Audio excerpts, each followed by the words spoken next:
ഇന്നലെയുള്ളതിനേക്കാളും ഭയങ്കര എക്സൈറ്റഡും ക്യൂരിയോസിറ്റിയോടും കൂടിയിട്ടാണ് ഞാൻ ഇന്നുള്ളത്.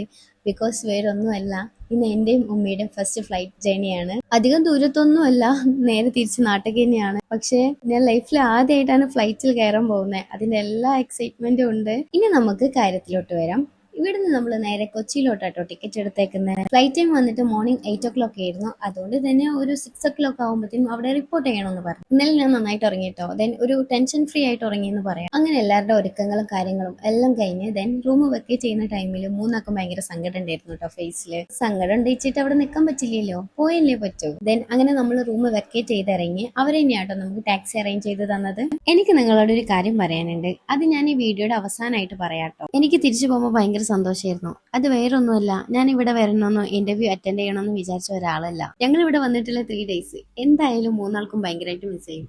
ബിക്കോസ് അത്രയും മെമ്മറബിൾ ആയിട്ടുള്ള മൊമെന്റ്സ് ആണ് അന്ന് ഉണ്ടായിട്ടുള്ളത്. അങ്ങനെ പറഞ്ഞ് നമ്മൾ എയർപോർട്ടിലെത്തി. എയർപോർട്ട് കണ്ടപാടെ ഞാൻ ഭയങ്കരമായിട്ട് വണ്ടർ അടിച്ചു കേട്ടോ. ദെൻ പിന്നെ അവിടുത്തെ എല്ലാ പ്രൊസീജിയേഴ്സും കഴിഞ്ഞ് നമ്മൾ നേരെ ഫ്ലൈറ്റിലോട്ട് പോയി. ഫ്ലൈറ്റ് ഇൻഡിഗോ ആയിരുന്നു. എമർജൻസി എക്സിറ്റിനടുത്തായിട്ടാണ് സീറ്റ് വന്നിട്ട്. ഞാനും ഉമ്മയും ലെഫ്റ്റില്, വാപ്പി റൈറ്റ് സൈഡില്. എനിക്കിപ്പോ ഭയങ്കര സന്തോഷമായിരുന്നു ഫ്ലൈറ്റിലോട്ട് കയറുമ്പോൾ.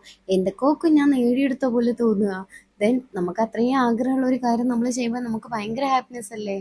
അതേപോലെ ഫ്ലൈറ്റിലെ ക്യാബിൻ ക്രൂസിനെയൊക്കെ കണ്ട് ഞാൻ ഭയങ്കരമായിട്ട് ഇൻസ്പയർഡ് ആയി. ബിക്കോസ് അവർ അത്രയും ഭംഗിയായിട്ടാണ് ഓരോ പാസഞ്ചേഴ്സിനെയും ഗ്രീറ്റ് ചെയ്യുന്നത്. 1.5 hours ഉള്ള കൊച്ചിയിലേക്കെങ്കിലും എവിടേക്കോ എപ്പോഴേക്കോ മൂന്നാളൊന്നും മയങ്ങിപ്പോയി.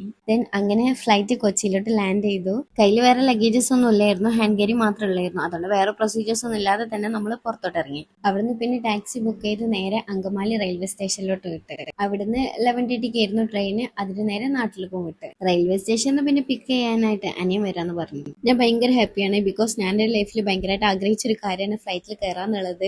ദെൻ അതങ്ങനെ സാധിച്ചു ഗൈസ്. പിന്നെ ഒരു കാര്യം, ഞാൻ ഈ വീഡിയോയുടെ ഇടയ്ക്ക് നിങ്ങളോട് ഒരു കാര്യം പറഞ്ഞിരുന്നു, എനിക്ക് നിങ്ങളോട് ഒരു കാര്യം പറയാനുണ്ടെന്ന്. ദെൻ അത് വേറെ ഒന്നുമല്ല, ഈ 2026 സ്റ്റാർട്ട് ചെയ്ത ടൈമിൽ ഞാൻ എൻ്റെ ഒരു ഡയറിയിൽ എനിക്ക് വേണമെന്ന് ആഗ്രഹിക്കുന്ന ഒരു 26 കാര്യങ്ങൾ ഞാൻ എഴുതി വെച്ചു. അതായത് 26 പോയിന്റ്സ് ഞാൻ എഴുതി വെച്ചു. ആ എഴുതി വെച്ചതിൽ 2 കാര്യങ്ങളാണ് ഞാൻ ഇന്ന് സാധിച്ചത്. ബാക്കിയുള്ളതും അതിനും പറ്റട്ടെ. എഴുതി വെച്ചോണ്ട് മാത്രം കാര്യമില്ല കേട്ടോ, നമ്മൾ അതിനായിട്ട് ട്രൈ ചെയ്യുക. അപ്പോഴേ നമുക്ക് ആ ഒരു പോയിന്റിലോട്ട് എത്താൻ പറ്റുള്ളൂ. ജസ്റ്റ് എക്സ്പീരിയൻസ് ചെയ്യാൻ വേണ്ടിയിട്ടെങ്കിലും ഈ വേ ഒന്ന് ട്രൈ ചെയ്ത് നോക്കുക. ദെൻ ഗൈസ്, ഞാൻ വൈൻഡപ്പ് ചെയ്യണേ. See you again with a nice day. Bye all.